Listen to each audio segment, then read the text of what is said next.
தந்தி தொலைக்காட்சி நேயர்களுக்கு வணக்கம். நல்லதை சொல்வோம், நல்லதை செய்வோம், நல்லதே நடக்கும். இன்று 14/7/2025 திங்கட்கிழமை.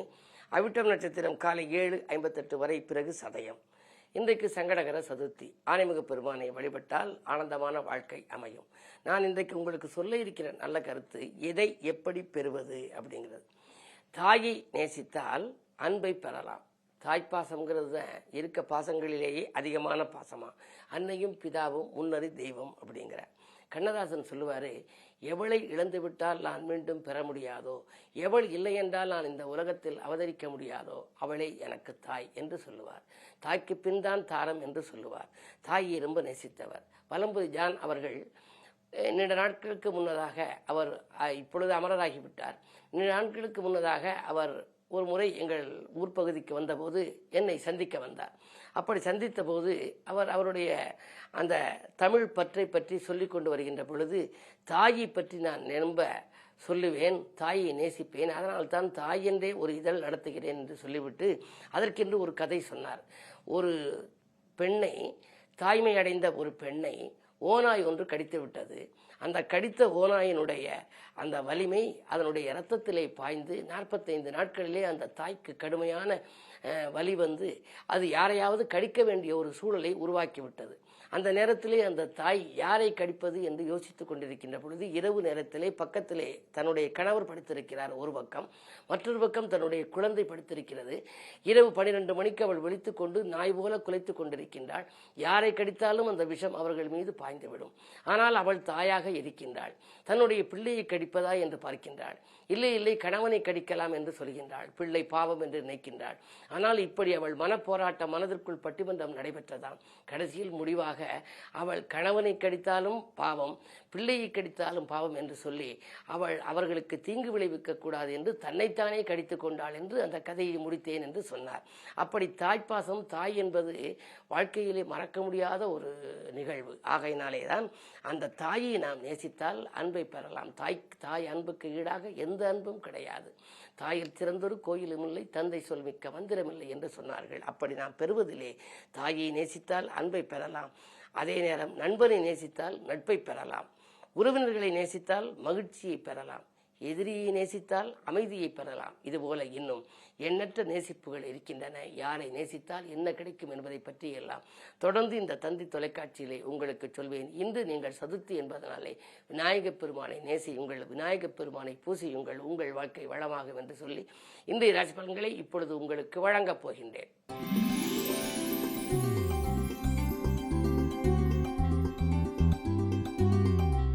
மேசராசி நேயர்களே, உங்களுக்கெல்லாம் இன்று நல்ல காரியத்திற்கு பிள்ளையார் சுழி போடுகின்ற நாள். இன்று இல்லத்திலே நல்ல சம்பவம் நடைபெறப் போகிறது. சுப செய்திகள் வந்த வண்ணமாக இருக்கும். உங்களுடைய மனக்குழப்பம் அகலும், பணப்புழக்கம் அதிகரிக்கும்.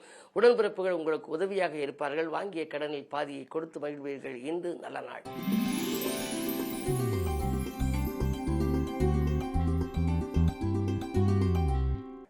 ரிஷபராசினியர்களே, உங்களுக்கெல்லாம் உறவினர் வருகையால் உள்ள மகிழ்கின்ற நாள். உற்சாகத்தோடு பணிபுரிவீர்கள். நட்பு வட்டம் உங்களுக்கு விரிவடையும். நல்ல காரியங்கள் இல்லத்திலே நடைபெறும். ஆடை ஆபரண சேர்க்கை மட்டுமல்ல, இல்லத்திற்கு தேவையான அத்தியாவசிய பொருட்கள், ஆடம்பர பொருட்களையும் வாங்குவீர்கள். பழைய வாகனத்தை கொடுத்துவிட்டு புதிய வாகனங்கள் வாங்கலாமா என்ற சிந்தனை இன்று வெற்றி பெறும். இன்று நல்ல நாள்.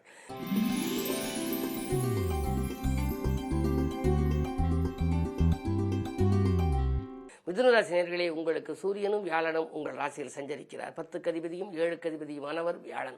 எனவே களத்திரத்தின் வழியில் உங்களுக்கு நன்மை கிடைக்க வேண்டும். வாழ்க்கை துணை படித்து முடித்து வேலை இல்லாமல் இருக்கிறது, எப்பொழுதுதான் வேலை கிடைக்கும், பல நாட்களாக பல வருடங்களாக முயற்சி செய்து கொண்டிருக்கிறோம் என்று நினைத்தவர்களுக்கு இப்பொழுது வாழ்க்கை துணைக்கு வேலை கிடைத்து அதன் மூலம் வரும் வருமானம் உங்களுக்கு உதிரி வருமானமாக வரலாம். அரசு வழி சிக்கல்கள் தீரும். அரசு வழியிலும் நேர்முகத் தேர்வில் எழுதியிருப்பவர்களுக்கு நேர்முகத் தேர்வில் வெற்றி கிடைக்கலாம். அரசு வேலைக்கு விண்ணப்பித்தவர்களுக்கு அதுவும் கைகூடும். இந்த நாள் நல்ல நாள்.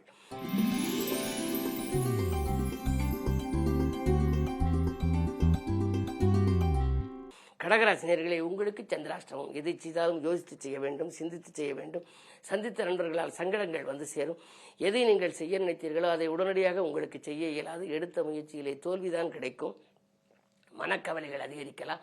விரயங்களை சமாளிக்க முடியவில்லையே என்று திணறுவீர்கள். கைமாற்று வாங்கும் சூழல் கூட சிலருக்கு உண்டு. யோசித்து செய்ய வேண்டிய நாள் இந்த நாள்.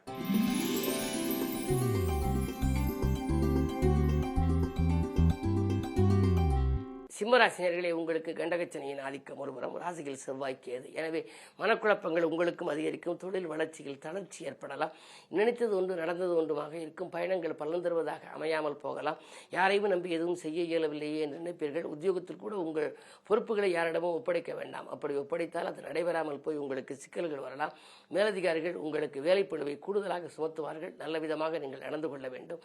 இன்று மிக மிக கவனத்தோடு இருக்க வேண்டிய நாள் என்பதை நினைவில் கொள்ளுங்கள்.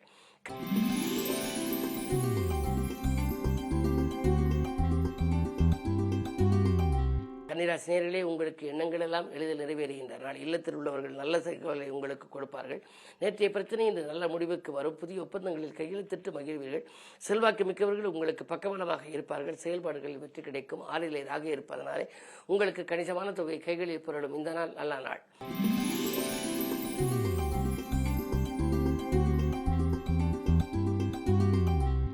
துலாம் ராசினியர்களே, உங்களுக்கு கல்யாணம் போன்ற சுபகாரியங்கள் இல்லத்தில் நடைபெறுவதற்கு அறிகுறிகள் தெரிகின்ற நாள். பொதுவாக சுப செய்திகள் வந்த வண்ணமாக இருக்கும். சொல்லை செயலாக்கி காட்டுவீர்கள். நினைத்தது நிறைவேறும். கல்விக்காக கலைக்காக எடுத்த முயற்சி கைகூடும். அலைபேசி வழியில் வரும் தகவல் அதிகாலையிலேயே நல்ல தகவலாக உங்களுக்கு வரலாம். லாபஸ்தானத்திலே செவ்வாய் இருப்பதால் இடம் வாங்குவது, பூமி வாங்குவது பற்றி சிந்திப்பீர்கள். என்றைக்கும் குறைந்த விலைக்கு வாங்கி போட்ட இடம் இப்பொழுது அதிக விலைக்கு விற்று லாபம் கிடைக்கலாம்.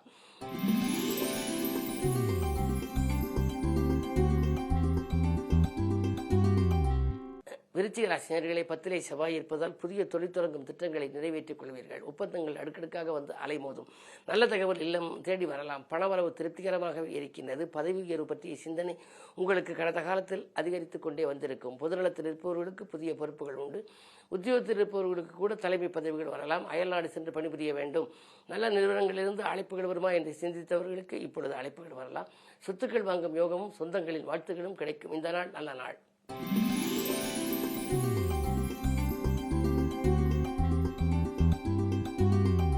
தனுசு ராசினியர்களே, உங்கள் ராசியை கூறு பார்க்கின்றார். ராசிக்கு 7லே சூரியன். கொஞ்சம் கோபம் அதிகரிக்கும். முன்கோபத்தின் காரணமாக சில நல்ல காரியங்கள் நடைபெறுவதில் தடை ஏற்படலாம். வீண் விவாதங்களை தவிர்ப்பது நல்லது. அது மட்டுமல்ல, உங்களுக்கு மனக்குழப்பங்களும் கொஞ்சம் அதிகரிக்கும். இதை செய்வோமா அதை செய்வோமா என்ற ரெட்டித்த சிந்தனையில் இருப்பீர்கள். நேர்மறை சிந்தனைகளை வளர்த்துக் கொள்வது நல்லது. இந்த நாள் இனிய நாளாக சதுர்த்தி விரதம் இருப்பதும் உகந்தது.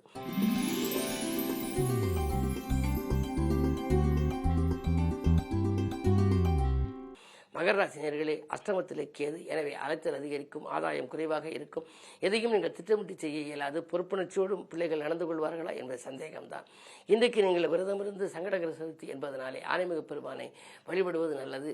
முருகன் புகழ் பாடுவது போல ஆனைமுகனுக்கும் உரிய புகழை இன்று நீங்கள் பாட வேண்டும். ஆனைமுகன் சன்னதிக்கு சென்று அவருக்குரிய கணபதி கவசங்களை எல்லாம் பாடலாம். பொதுவாக உங்களுடைய வாழ்க்கையில் வளர்ச்சி ஏற்பட வேண்டும் என்று சொன்னால் 7ரை சனி விலகும் வரை பொறுமையாக இருக்க வேண்டும். அது வாக்கிய கணித ரீதியாக விலகுவதற்கு இன்னும் சில மாதங்கள் இருக்கிறது என்பதை நினைவில் கொள்ளுங்கள். இன்று யோசித்தும் இறைவனை பூஜித்தும் செயல்பட்டால் நன்மை நடக்கும்.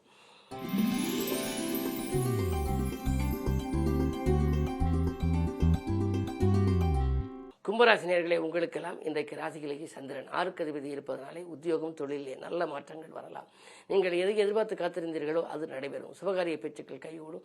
அரசு வழியில் கேட்ட சலுகைகள் கிடைக்கும். மேலதிகாரிகள் உங்களுக்கு ஆதரவாக இருப்பார்கள். நீண்ட நாட்களாக நடைபெறாமல் இருந்து இழுத்தடித்த ஒரு காரியம் இன்றைக்கு விரைவிலேயே நடைபெறப் போகின்றது. மனக்கவலைகள் மாற வேண்டுமானால் சந்திரனை குரு பார்க்க வேண்டும். இன்றைக்கு குரு பார்க்கின்றார். குருச்சந்திர யோகம் இருப்பதனாலே பதவி உயர்வு, ஊதிய உயர்வுகளும் உண்டு. இன்று இனிய நாள்.